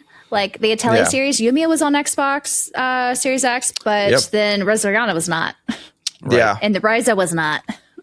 I wonder if Asha, is that her name, the new head of Xbox? Asha something? I want to say Asha. She's been it looks promising. Her language is promising. Her language is promising. It's important to remember in this era of things changing, she's basically just rewinding a little bit. She's not. She hasn't made any changes that are like, oh, we're not moving forward yet. We're still backtracking quite a bit. I appreciate the speed that she's going. You know, but yes, you have to do that. Retracting. You have to do that, and the only way, and I think that's why they got rid of Phil, was the only way that the company could save face and backtrack on these changes that were unpopular was to change the leadership. Yeah, because they have a short window when you change leadership in a company where it's not only okay but kind of expected that the new leader is going to come in and like undo some of the things that the previous leader did. You hear that, Sony? You hear that, Sony? Come on, Jim Ryan's replacement. You do. So there's do a what short you window do. of time in corporate culture where they can do that, and I'm glad that she's doing that. So that's for sure. Good. So there is potential for this system to move up. Yeah, but right now I think it's we'll see probably where it should be. I mean, by the time if they do implement any incredible changes to their they can revise it. Their philosophy of how they're going to be dealing with their games, we won't see it until like the next Xbox probably. So we'll see. Probably not. Yeah. But I agree. Again, I think the backwards compatibility and being able to play your older discs, I think that's really cool. Yep, I agree. But we're not trying to count that. We're trying to count the current era games. Yes, I agree. What's next, y'all? I feel like we should do GameCube. Let's do it. GameCube. Because I never had one. GameCube. I hate to say it, but in the JRPG front, you didn't miss too much. There were some good ones. There were some good ones. We got Baten Kaitos. Baten Kaitos 1 and 2. If you are okay with card-based battle systems, I will say I am not. So I don't care for that style myself. But from what I understand, it's a well-loved series. 1 and 2. Path of Radiance. Path of Radiance. You had your Xenoblade Chronicles, the original. Yes. No, that was Wii. No, sorry. That was Wii. What are you talking about? Wait. So you didn't have that. You had Skies of Arcadia as an option. Yes, the port. Yep. I have Tales of Symphonia. Yeah, Tales of Symphonia was it was exclusive for a long time to the GameCube for the longest time till the PS3 came out. Yeah, exactly. Skies of Arcadia is an interesting one because we'll talk about Dreamcast later. But it is slightly dumbed down, just a downgrade a little bit in terms of audio. Yeah, the architecture, they did not do it perfectly. It's the same way with Evolution Worlds, which is the GameCube version where they cut both Evolution 1 and 2 into one summary game.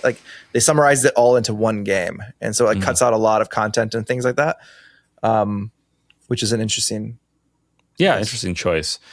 But they had some good ones. Good ones. You had Square Enix on there. You technically got a Final Fantasy Crystal Chronicles. Yeah. Mm-hmm. If you like carrying a bucket through miasma. Who doesn't? Some people like that. I don't know. Yeah. Pokemon Coliseum. Mm-hmm. Yeah. Which is popular. The most beloved Paper Mario game to come out. Thousand Year Door. But I feel like that. I want to say that's about it. I feel like that's about it for JRPGs. Maybe there's some obscure ones, but I don't know. That we got, at least. We got. Yeah. But, I mean, the GameCube had some, fun games. I wouldn't say any, heavy hitters per se, though. Yeah, I mean, they're mine is like Tales of Symphonia. Well, yeah, I say Tales of Symphonia and then Path of Radiance are like the two big. Yeah, I feel like Path of Radiance is like well beloved now, but it was like such a niche thing back then. I don't know how well it sold. Well, I know it didn't sell well because that's why it's so expensive to buy in the aftermarket. But people were more curious after Smash. Yeah, it's true.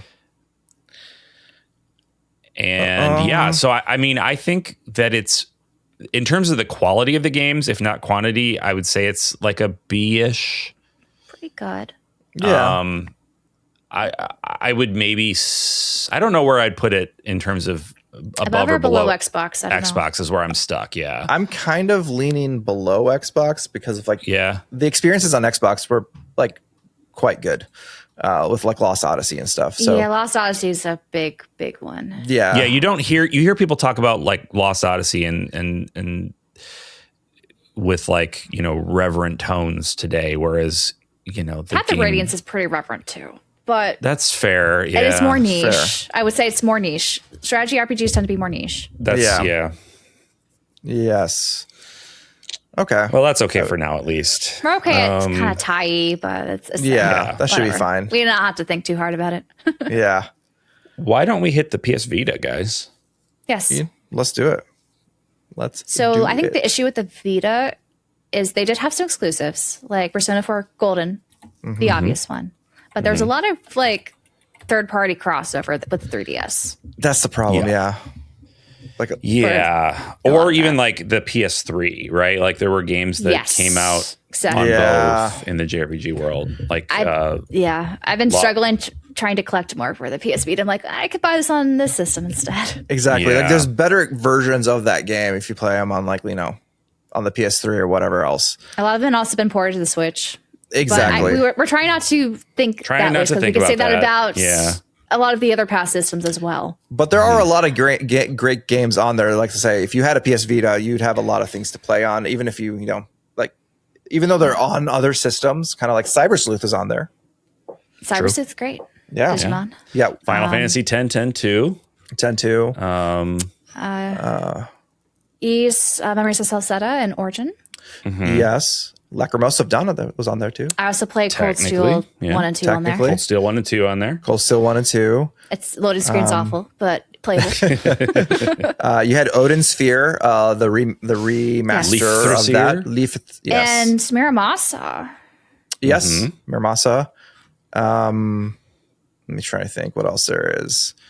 Not JRPG, but the Danganronpa. Lost Dimension. Danganronpa series is on there. Lost Dimension, Lost Dimension's on the PS3 as well. It came out. There's a lot of indie games on there too, like Cosmic Star Hero. Good indie rep. Yep. Heroine. And then also we talked about that PSN store. You could buy games like play Xenogears on it. Yes, exactly. I feel like the thing about the PS Vita is like it lost steam in the US pretty fast. Like Sony kind of well, Sony dropped the ball. Yeah, like that's like a Sony thing that they're, I think, consistently. Sony's not good at managing consoles that they're not good at managing more than one machine at a time. No, they're not. That's basically the lesson that I feel like we've learned over and over. Japan had thrived though. I feel like Sony in the West did not know what to do. I feel like the PSP and the PS Vita like were a lot more like intensely loved in Japan. There's a lot more. Yeah. For sure. Handhelds just did a lot better in Japan. There was also Tales of Heart R exclusive. Yes. Underrated Tales of game, by the way. Yeah. I still need to play it. I have it on my shelf. It's good. But ranking wise, I love the Vita, but it should go below the PSP in terms of the sheer quantity of games. I was thinking either below the Game Boy Advance on A or above the PS3 on B. Yeah. I kind of lean towards B, but I feel like I'm being influenced by all the games you can play on other systems like the Switch. Yeah. Which is like not the fair. fact that like most of the games are cross-platform for Sony like platforms is like I think cross-platform in that era, I think is a distinguishing factor because you could pick it on the PS3, the PS4, or the Vita. Yeah. Yeah. So like it's cool because like I love the form factor. I love the way it felt. I love the one look of my favorite of handhelds. the OLED screen version of it is incredible. Even the slim screen was great. Like the battery life on that, wonderful. The form factor, like I didn't need a case or a grip. Yeah. But that's just a case for the hardware. Yeah. Yeah. But it's some good tech, but let's slot it in here at the high B. I like that for now, I like that. And then we can revisit as we go. You can also play the PS3 era Atelier games on there too. That's where I played them. Oh, true. Yeah, that's true. Anyway, okay. So what should we do next? I feel like we should do there's some old school ones we didn't do. Sega Saturn. Sure. Saturn. Let's do the Saturn. Sega Saturn, underappreciated JRPG machine. If we're just talking the West, obviously we didn't get as many as they did in Japan. That machine was it thrived. It was like it was a good thing. It died very quickly over here. It did. Yeah. Because Sega got tired of winning and decided to sabotage themselves.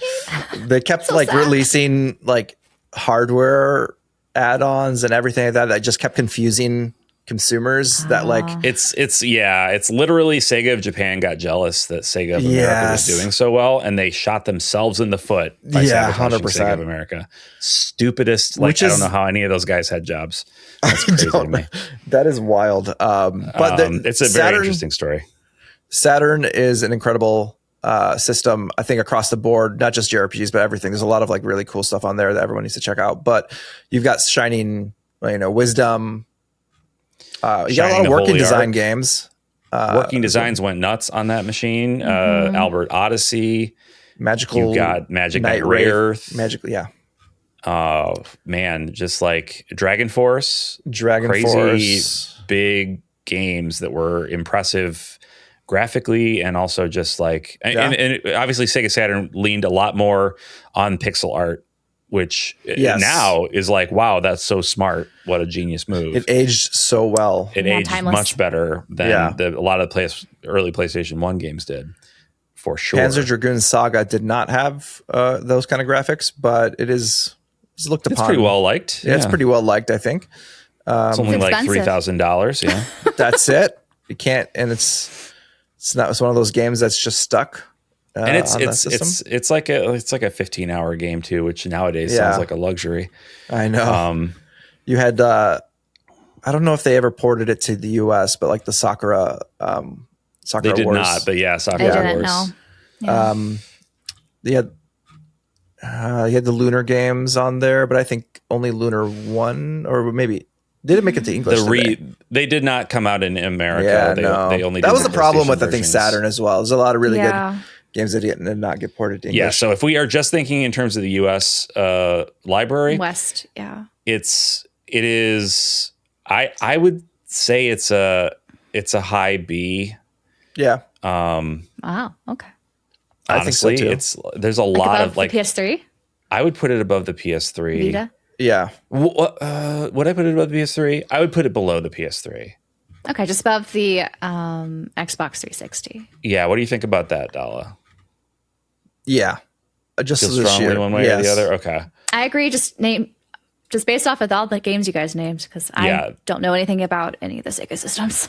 Yeah, there were a lot, and it was like jealous. Like I didn't feel super jealous as a kid because I was like, PlayStation's great. I've got so many things that are fun and amazing. But I would occasionally look in magazines and be like, oh man, that does look pretty cool though. Yeah, I had a friend with Saturn, and I would be like, all right, can I come over and play some games? Now, expensive games today. Yeah. Yes, very expensive. I sold my Saturn collection because I realized this is so much money to be sitting on for me to just have these games sitting here and that I'm not playing. But and that may disc rot away. Yeah, so that's like the quality of the discs were not very high. So not great back then. Yeah, Sega CD and you have to be very careful with your collection if you do have them. Keep them in very good environments. Yes. All right. Yeah, I think that's a good spot for it. I think we should just keep going down the more retro route, and then we'll build our way up to more modern. I know we kind of jumped the gun with Series X, but it's okay. Let's hit the Super Nintendo. Yeah, let's do Super Nintendo. Let's do it. Super Nintendo. I mean, I'm trying to big one. I'm trying to picture a world in which I don't fight for Super Nintendo to be in the S tier. I think Final Fantasy IV, Final Fantasy VI, Chrono freaking Trigger, Lufia 1 and 2. Yep. Breath of Fire 1 and 2. It's like Earthbound. Holy cow! The Earthbound. Quintet games, Terranigma. Quintet. Like Illusion of Gaia, man. It is an S tier. It's amazing. For sure. Like I'm leaning towards it above PS1. I don't know if it's above PS2. But that might be my nostalgia. I think we could stick it in the middle. Yeah. And honestly, a lot I think of the PS1's greatness is due to the foundation laid by the Super Nintendo. Exactly. So that's what I was thinking. I'm comfortable even though with they're different, obviously, platforms. But yeah. Exactly. That feels pretty good to me. Yeah. Let's talk about Turbo. Let's talk about the Turbo graphics. Turbo graphics. Spelled GRAFX graphics. This is a machine I never had. Yeah, I know very little about, except that there were some interesting JRPGs, particularly on the TurboGrafx CD add-on. Yeah. So we had East games. Falcom really loved the Turbo graphics. So they primarily, at the time, published to that system. Do you think developing for the Turbo graphics is similar to PC back in the day, or no? There might have been because it was using the PC engine, but I don't know how it was built. So like it was like the NES, what was it, NEC? NEC was the manufacturer. They also manufactured, PC. Did they do the PC 88? Was that NEC? I think it was NEC. So like I think the architecture was probably similar. That would make sense then, yeah, because PC 88 was like Falcom's big home. That was where they started. Yeah, like so there's like Cosmic Fantasy 2, but we never got the other games at the time. Now we do with the collection, the 2 collections that we have. There's 4 games, I think, in all. Mm-hmm. So there's good stuff, but a lot of it, like the problem with the Turbo graphics is that a lot of the games were stuck in Japan. Yeah. If we're just talking about the Western library, then it's pretty sparse. Yeah. East 1 and 2, that one Cosmic Fantasy, maybe a couple more that are not coming to mind, but definitely nothing. And I'm speaking, looking back at myself as a kid, I never felt particularly envious of not having it. I would still put it above the N64. Honestly, that's where I was eyeing it. Probably below the Wii U, just because those 2 heavy hitters. Yeah, because of the good stuff on the Wii U, but like, and also the virtual stuff that they have. Virtual console, yeah. Like in this day and age, I would say like there's opportunity to experience a lot of really niche JRPGs that got fan translations and things like that. So there's more like love for that, but like just the baseline of what was brought here initially. I would say, not as much. Like the bar is not as high, I would say. But what about the Sega Dreamcast? The Dreamcast, though, is... I feel like that's a beloved system. I never had it. I love the Dreamcast. Beloved by people. I don't know that it's as beloved by JRPG fans is the thing. Really? Like, there were some good ones. Grandia 2, obviously. Yeah. The best versions of all those games. The best version. Exactly. Shenmue, if you want to count that. Evolution 1 and 2. Evolution 1 and 2. But I feel like we hit I feel like that's the end of the list. Yeah, like there wasn't. I don't know. So maybe Skies of Arcadia, Phantasy Star Online, which is kind of an MMO, sort of a. There wasn't a ton of JRPGs on there, but like some of the beloved ones like Skies of Arcadia and Grandia and whatnot are like the best. The best versions of them are from there, so that gives that like a little bit more merit. The ones that were there were a big deal. Yeah, But like to me, that feels like it puts it above the Series X. But yes. like that's as high as it. I feel like it rises for me. What do you guys think? Yeah, I could see that. So how many games are we talking about? 4? 4 to 5. Or maybe even below the Series X. Technically, I think I should be below the Series X. You can play a lot of JRPGs on the Series X, technically. Just for the case of like, yes, you have a lot of options with the Series A lot X. of options through their virtual, their online platform. You could buy the 360 games and all that. True. Okay. Yeah. Honestly, I think we probably should bump up the Series X. I feel like we were maybe a little harsh on him. Let's put him at the top of C. I think Let's that put him top up of there C for is. now. I think that's appropriate. He's a good boy. He's a good boy. Series X. He's not the worst. He's not the worst boy. He's not the best for pretty physical media when it comes to the new games. but he's okay. He's I'm not trying to think in that lens. He is a victim of circumstance, guys. Like it's not his fault. It is good hardware. It just it's great hardware. A lot of people love playing on it. I know. Yeah. So it's not its fault. It's just he gets overlooked a lot. I know. In the JRPG space by third party. And there's 0 first party. Should we? I think we should do. Let's do our last handheld. Oh, we can do Wii too. Okay. Let's do the handheld. Wii. Let's do the Wii, and then let's do the 3DS. So the Wii. Xenoblade. Xenoblade got to start. Yeah. And it was forced. Yeah, we had to kick and scream. Fought for that right. To get Project that game Raincode. over here. Yeah. Speaking of Project Raincode, there was Pandora's Tower. Yes. Interesting little game. Pandora's Tower. The last story. The Last Story from Mistwalker. Yep. Which is just Final Fantasy run through a thesaurus. Mm-hmm. There's also a follow-up from Path of Radiance, Radiant Dawn. Radiant Dawn. There was a sequel to Tales of Symphonia. There was a Phantom Brave game on there as well. Phantom Brave, yeah. Isn't there a Sakura Wars game on there? There is. Yeah, the first one we is. got was on PS2 and Wii. And there's White Knight Chronicles. That was PS3. That was PS3. There's a number though, I thought. There's 1 and 2 on the PS3. 1 and 2 on the PS3. That was Okay, a Sony. sorry. That was a Sony like first or second. You're right. party You're game. right. Yeah. This is what happens if I don't own these systems. Did you guys say Arc Rise? Arc Rise Fantasia. I was about to Yes. say. There you go. Famous for having like the worst voice acting in any game ever. But apparently not a bad game. Like in terms of being an RPG. Like there was what's that? What's the Atlas game? Baroque. Oh yeah, Baroque. Mm-hmm. Like the painter. Like the the art style or the like Baroque the architectural style or what are the era of it? Baroquism. Yeah. Okay. Yeah. Final Fantasy Baroquism. Crystal Chronicles had another game, I think, on the Wii. There were 2 Crystal Chronicles games on the Wii, I think. Yeah. Pretty sure there were 2. But I feel like outside of that, you had Chocobo Dungeon. Mystery as Dungeon? well. It's one of the spin-off dungeon. Is there like a Sharon games. too? Or maybe not. I'm pretty sure there was a Sharon. Yeah. I'm pretty sure like there was. Probably. There's a lot of those. There's at least maybe we didn't get it, but there's a lot of them. Yeah. But I feel like, there were some games, but there wasn't like anything I think substantial outside of Xenoblade Chronicles. Xenoblade's the biggest for sure.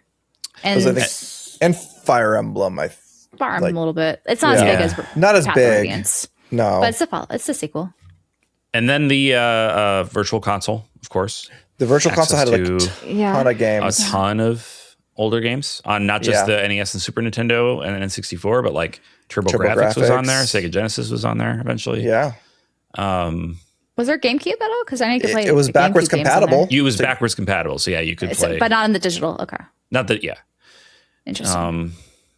Yeah. Wii's not bad. The Wii's not terrible. There's some good stuff. I wouldn't say it's like a top tier system in terms of RPGs, but I wouldn't say B minus. Yeah, I wouldn't say it's above a B. Yeah. Like I would say it's above the GameCube. No, yeah. Well, I'd say with just having access to Xenoblade. Probably. Xenoblade and the Virtual Console library. Yeah. Xenoblade's huge for us. Exactly. Yeah, Xenoblade's a big deal. So a big deal. we've got some rose tinted glasses for that. So speaking of Xenoblade, the 3DS slash it does new also it 3DS does have a 3D also version has of it. Xenoblade. I have it. I've not played it. My first experience playing Xenoblade Chronicles was on the 3DS. It's a miracle port. It's a miracle port. It's not great though. No. It's hard to orient yourself, I'm sure. My it's gosh. just like, it was world. confusing. There's only so much you can do with the 3DS, and that game is massive. At least it has a wonder little camera that. nubbin. That's nice. That game is even like a Wii miracle. I don't even know how they even made it for the Wii. Yeah. For like how underpowered that system was. But yeah, for the new outside 3DS. of that, it's like, man. Bravely Default started on that. Yeah, and Bravely Second. And Lair. Alliance Alive, Legend of Legacy. Fire Emblem got it popular on the Fire 3DS. Emblem Awakening. blew the F up. Awakening, Yeah. Fates, So- Birthright, and Conquest, and Echoes is my favorite. Revelation, Echoes, Shadows of Yes. You have, the typical Pokemon games because you have like multiple generations on there. I think two different And they ones. made Omega, Sapphire, and Exactly. whatever the other Ruby one. Yep. Got Radiant Sapphire, Historia Mega Ruby. remake, remaster, port, or whatever it is. Which one? It's Radiant Historia. Yeah, it's Perfect basically chronology. it's Perfect basically a chronology. remake. Yeah. They totally remade a lot of it. Yeah. Shin The Megami art Tensei. style. SMT4, SMT4. and Apocalypse. And Apocalypse. Yeah. And also better versions of Devil Survivor 1 and 2. Yep. And a better version And of Strange Redux Journey. for Strange Journey. Yeah. Yes. They had Persona Q and Q2. So we got spin-offs of Persona on there as well. The Dead series of Yokai Watch. Yokai Watch, yep. Yes. Fantasy Etrian Life was great. Oh, Fantasy Etrian Life. Odyssey. Odyssey. Yeah. Yep. Yeah. Some Dragon Quest games got ported over there or like remade over there. Yep. Did we say Rune Monster Factory. Hunter Stories? And you? We didn't say Monster Hunter Stories. that No. works. That's for yes. Rune Factory, yes, Sorry there. also. Rune Factory 4. Loved it. There's a lot. It's like it's frankly Fragrant Story. Are you guys kidding me? Like, does it get any better? I sold that. I'm Does sorry. it I get sold any that better than Fragrant Story? We saw it at Pure? the convention yesterday. Yeah, we did. We'll talk about one. There's also interesting remasters and ports. Like they ported Abyss, Tales of the Abyss, and Dragon Quest 8. They also did their own version of Dragon Quest 7. Yep. Some people think it's the definitive version. Yeah, and I've heard can see good that. arguments in favor of that. Yeah. It's got all the content for the most part. So Talking with a friend of the show, Slam Zaney, made me very curious to play the 3DS that one version. So yeah.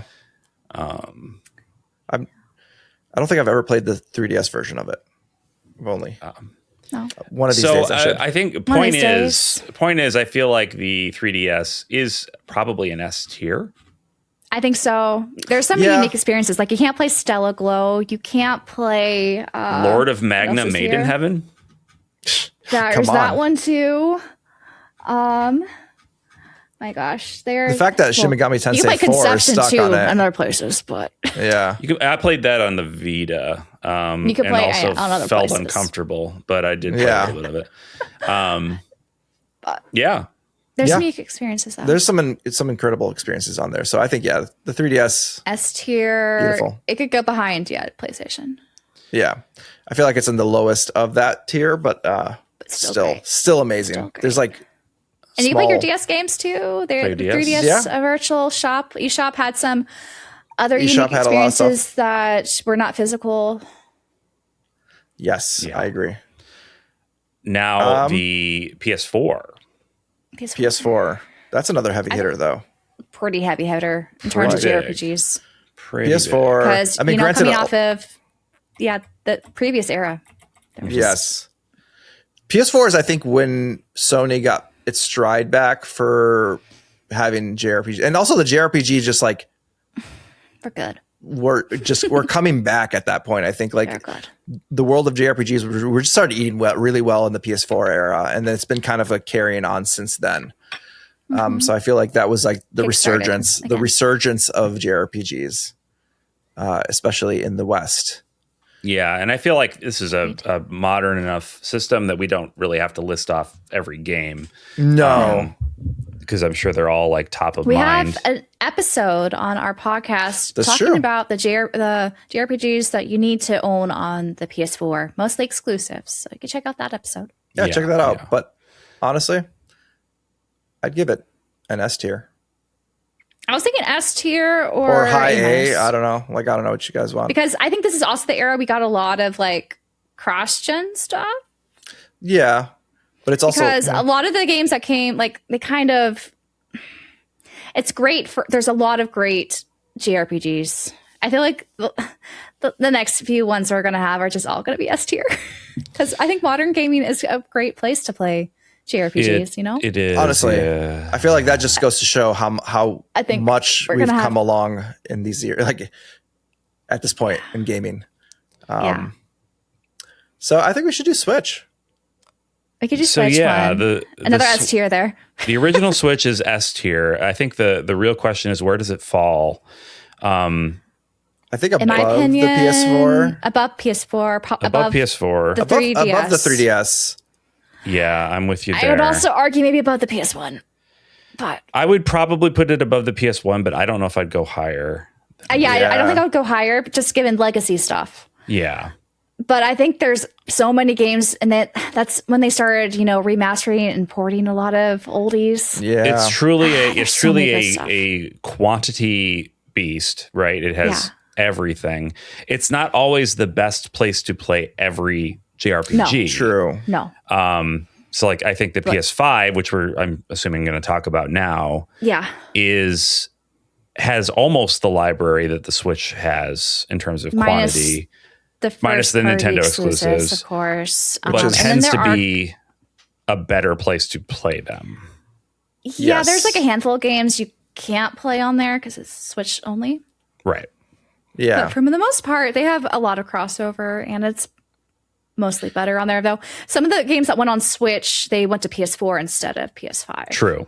Like there's Yeah. a weird transition period there in the middle there. So True. do we want to say maybe these said are kind of PS5. neck and neck? yeah. PS5 is great. It's still growing. I don't think it's quite like we haven't seen its peak potential. Yeah, yet. that's true. It's not over yet. So we are It's not judging over yet. in progress Yeah, generations. I right would now. put it Still in over progress. PS4 just because it is backwards compatible. So like, True. That's true. you can. We're trying not to talk about backwards compatible. No, but I though, was saying, 'cause like, a lot of you- these systems are. You can place get to- you could get a PS5 and you could play all the PS5 games plus all the PS4 games. right. I know, but we could have said that about the Game Boy Color and Game Boy. That's what I'm trying to say. Yeah, in terms of native games for the console, I feel like they're neck and neck. I honestly Yeah. like. I think could, so too. I could put them either way. I and think it's going to doesn't- surpass the PS4, definitely. by I the think end it of just the needs era. more time. Yeah, we're not done with. I think it needs the more time generation yet. because they're still transitioning. Like I think it's only this year, right, that they stopped printing PS4 discs. I know. Yeah. I want Branden to do the next one. Switch Oh, Branden, to tell us. Yeah, tell us where should we put it. No hesitancy. He's just like right away. He's actually It's fine. he's gonna create a trash tier Is there a section trash right tier? now. We should put that in. You know what? We should have made a tier saying we're waiting. we're waiting. Yeah, it's too early to say. If I'm being honest and not facetious, I feel like you it's- shouldn't rank it. I feel It's bad. too early to say. It's too early to rank. Yeah. Can I remove? Will it let me remove it? Oh no! Oh, I hope we didn't lose You everything. just lost our order. I don't think didn't lose it, did I? I think you did. I don't think I lost it. I think it can come back. Yeah, there it is.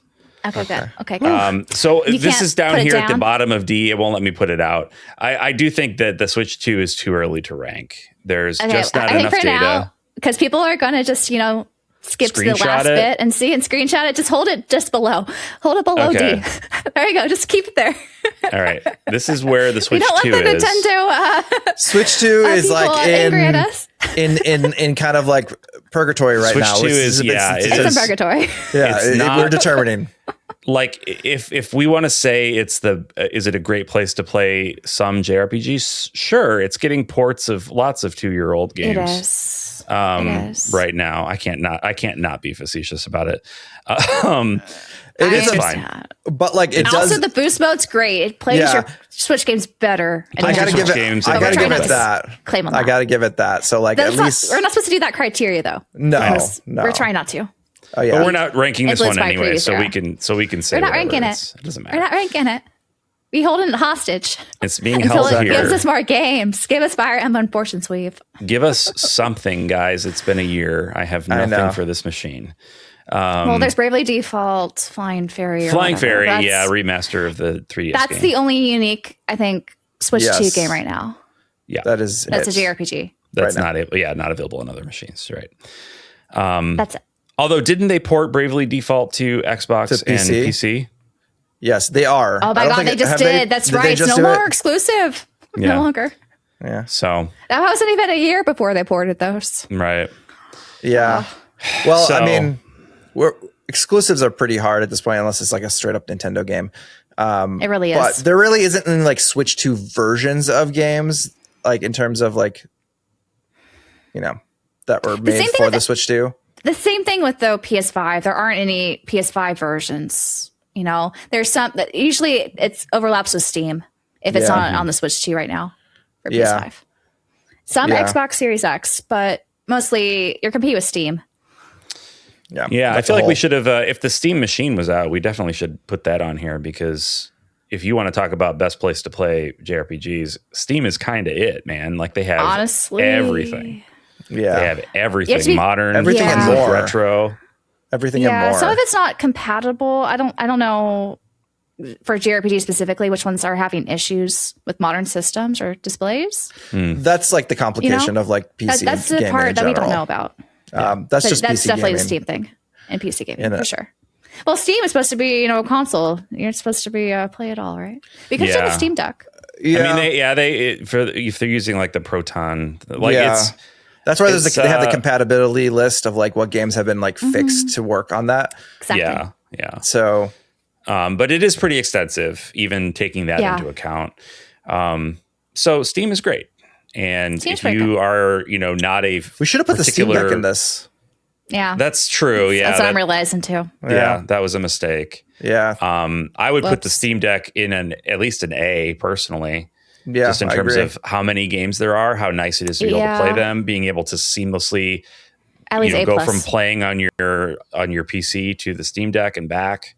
Yep. Like there's so much I love about Steam. Just some issues with, I think, some of the performance, right? Potential performance issues and compatibility. Yeah, not always is a concern, but like most of this stuff's documented. That's why it's not S, I would say. Yeah. Yeah. You can research all this stuff. Yeah. But high A for sure. Exactly. All right. But yeah, I think I'm pretty happy with this. This is a good list. Way more S than I stayed at the top. Yeah, I mean it's hard to beat it. It's way more in S than I thought we would end up with. I think we have a lot of great places to play JRPGs, guys. Yeah, it's solid. Yeah, it's solid. I gotta say, good stuff. PlayStation has been consistent minus the PS3. For their home consoles, really. True. For their home consoles. 1, 2, 4, 5. Yeah. Wow. So like they've a consistency for JRPGs is commendable, at least. Yeah. I have a video on my channel coming out in the near future, talking about how I feel like Sony has kind of given up the JRPG crown, though, and so I would not be shocked to see things shift quite a bit in the future. I think they know with Steam they can't compete. Yeah. I really think a lot of JRPG players, like those who have given up on physical, they've flocked to Steam and GOG. Mm-hmm. Yeah. There are alternatives, and with Sony doing some of its weird tomfoolery with like disconnecting your digital games if you haven't logged on within 30 days. They claim that's a bug, but we'll see what happens. Yeah. I wonder if that's just the option of that being a feature that they have. The fact that it even could do that is nuts, and that sounds like a face-saving lie to. They were caught in the act. Unpopular. They haven't. I don't think they've actually made that statement. Some insiders said it. Oh, okay. I don't think it's been fixed yet. Probably not. Yeah. Maybe it's been fixed by the time this episode airs. I hope it is. I haven't seen any new updates. That's it. put that I up feel there like just in Sony case. is trying to say, "Oh, it never happened. You guys don't see it." We are I'm just putting the statement. Switch 2 up in the S tier in case some Nintendo You're tired of holding it. I'm tired of holding it, and in case any Nintendo robot people come in and skip to the end to take a screenshot. There it is, guys. They'll be upset. It's behind PS5. What? How dare you? I mean, it's the reason Emily just bought it. The very best. It's the best machine, guys. It's so good. Machine. It's so freaking good. I'm gonna base my entire personality on how good this machine is. It is a nice machine. Skip to the end and say, "Oh my gosh, I'm surprised you guys put the Switch 2." Really, the JRPG Pursuit ranked the Switch 2 number one of all the consoles. Especially considering last episode where Branden went on a tirade about it, like out of nowhere. He had out of nowhere. He had to vent his frustrations, we were not talking about it, and he just goes automatically went full on I was like, oh my gosh, I'm not touching this. I'm an unsatisfied customer, guys. Go ahead. I just bought it. Customer. We'll see how unsatisfied I get. Yeah. So I think it's going to be becoming my streaming little machine. Yeah. Yeah, you'll have fun with it from a streaming perspective, at least. Anyway, that's our show, guys. This one went long, but it's a tier ranking. Those usually do. They usually do. Yeah. So it's been fun. Yeah, it's been a lot of fun. Appreciate you guys sticking around. We did have some things to share about the Midwest Gaming Classic, but I think we're going to maybe move that to the after show. So, hey, Pursuer members, come hang out with us in the after show, and we'll tell you a little bit more about Midwest Gaming Classic. Exactly. It's a fun time. You guys' first con of the year. Yep. First one. So, well, not mine, but Dallah's. Your second con of the year. My second con of the year. My first. So yeah, thanks as always to our members for supporting us. We really appreciate you guys, and we will see you all next time. Bye-bye. Bye. Bye. Off.